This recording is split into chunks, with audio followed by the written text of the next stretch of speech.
Hello, good day mga parts. So ayun na nga at last Saturday niyaya ko yung asawa ko na pumunta sa may SM North EDSA kasi ando nakalagay yung giant statue ni Luffy. So bali ilang araw ko na siyang kinukulit dito na pumunta kami dun sa may SM North kasi super fan girl talaga ako ng One Piece. At dahil ilang araw siyang puro busy, halos wala siyang time na lumabas kami. Medyo nagtampo nga ako dito sa kanya kasi sabi ko, puro ko na lang trabaho ka ako, hindi ka na lumalabas na kasama namin. Kaya ayan, at nung nagkaroon siya ng spare time para sa amin is siya na mismo yung kusang nagyaya sa amin para pumunta dun sa may SM North. Umalis kami ng bahay ng exactly 5 PM and nag-MRT na din kami para walang traffic. And maya-maya pa nga is nakarating na kami sa may Trinoma at kinikilig-kilig ako dyan. Maya-maya pa nga ay nasa harap na kami ng SM North EDSA at yung anak ko na mas excited pa kaysa sa akin. Ayan, at tinuro niya yung One Piece tarp na nakadikit dyan sa harap ng SM North. And siya pa yung unang nakakita kaysa sa akin, imagine. Yung anak namin ng asawa ko naging One Piece fan na din siya and kilalang kilala niya na din yung mga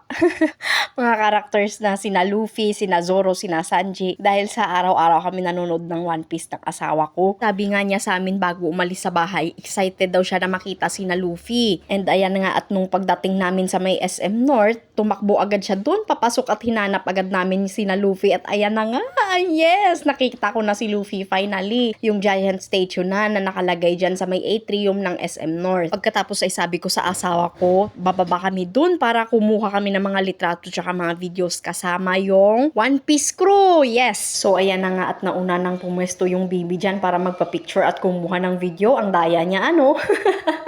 Pagpasensyahan nyo na din pala kung magulo yung video dito kasi yung asawa ko kasi hindi makatahimik. Ang likot niya din.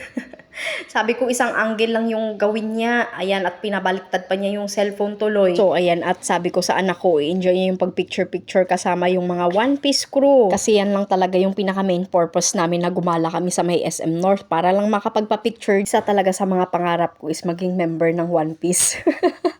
Kaya tinake ko na yung opportunity na makapagpa-picture dyan and sabi ko sa asawa ko, sige na, ako naman, kunan mo ako ng video tsaka litrato ka ako. And yung anak ko dyan sa gilid hindi makatahimik, galaw ng galaw, likot ng likot.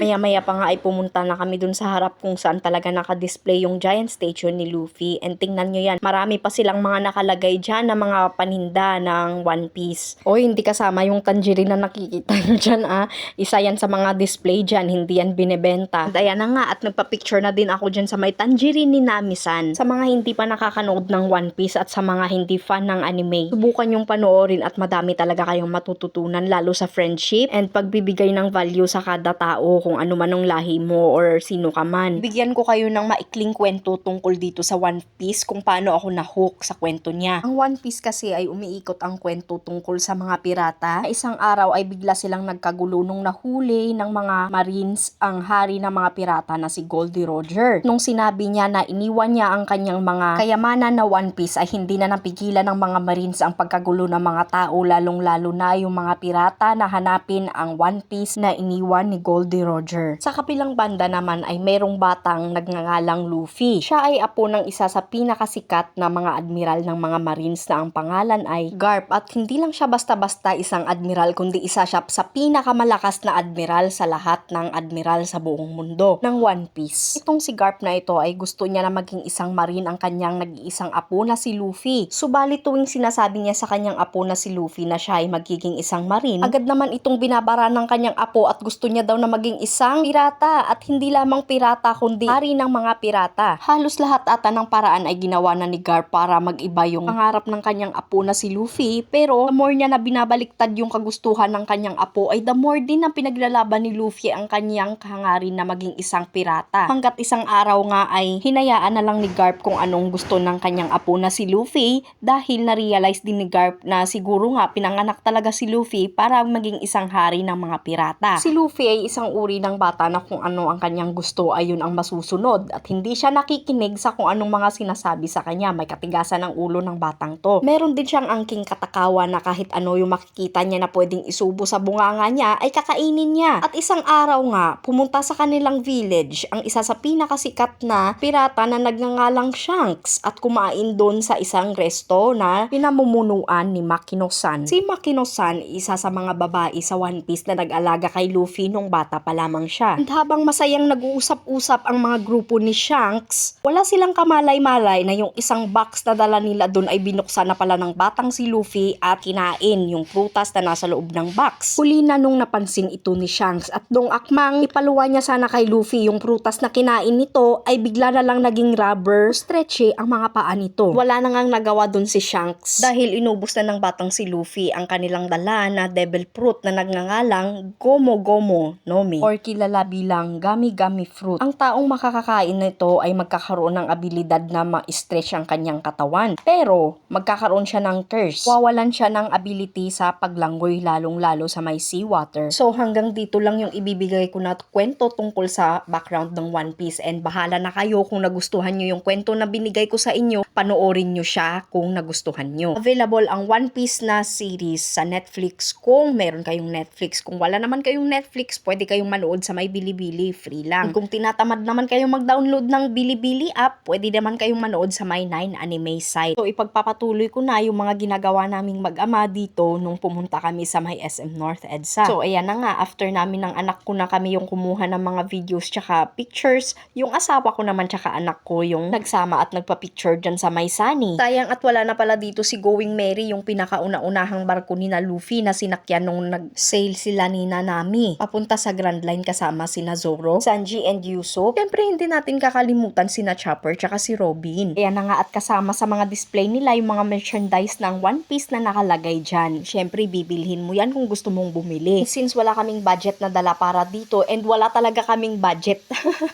na pambili sa ngayon, pero one day bibili ko din yan lahat ng mga merchandise na andyan. Tinga at kahit wala kaming perang pambili ng mga merchandise na nakalagay dyan, is pinayagan naman kami na kumuha ng mga photos tsaka mga videos. At least kahit mga photos and videos lang, meron kaming maiuwi sa bahay, di ba? Mindset ba? Mindset.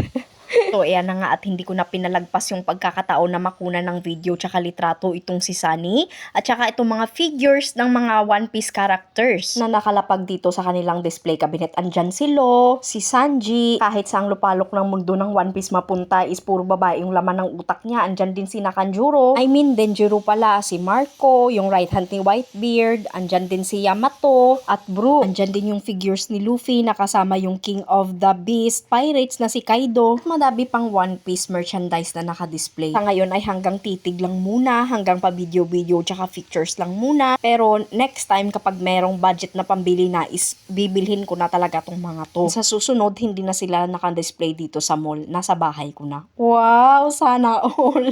Bakit ba wala namang masamang mangarap, di ba? Dito rin pala nakadisplay yung small version ni Big Mom na si Lenlen. Yung panahon na inosente pa siya at walang kamuwang-muwang sa mundo. Andito din pala nakadisplay si Izo na sa unang tingin mo akalain mo na napakagandang dilag, yun pala lalaki. Naku po, nagulat ako dito kasi napasama si Nezuko dito ng Demon Slayer sa display. Sa din niyang Demon Slayer sa may pinakamagandang animation tsaka pinakamagandang kwento sa mundo ng anime. So ayan na nga, at maya-maya pa ay lumipat na ako dito sa mga malalaking statue ni na Luffy. Syempre hanggang tingin lang ulit tayo dyan kasi nga wala tayong budget na dala tsaka wala talaga tayong budget na pambili dyan. Pero pagdating ng araw, mapapasa akin din yung mga yan. Ay naku, ang pogi dito ni Zoro, oh. Ngayon, i-enjoy ko muna yung sightseeing sa mga merchandise na yan. Sige lang, yan pala si Ace, oh, isa sa pinaka-the best na character din ng One Piece. And andito din pala yung Naruto. Saka ko lang na-realize na madami pa pala silang mga merchandise na iba. Akala ko nung nakaraan One Piece lang. Yun pala, mayroon pa silang mga ibang anime na mga merchandise katulad ng Jujutsu Kaisen, Black Clover, Demon Slayer, at saka kung ano-ano pa, madami pa. Nung matapos nga kami kumuha ng mga photos tsaka videos, ay niyaya ko na yung mag-ama ko na umuwi. At ayan nga, yung anak ko, nung pauwi na kami, ay sumasayaw-sayaw pa siya dyan sa may mga pailaw-ilaw na may mga star-star.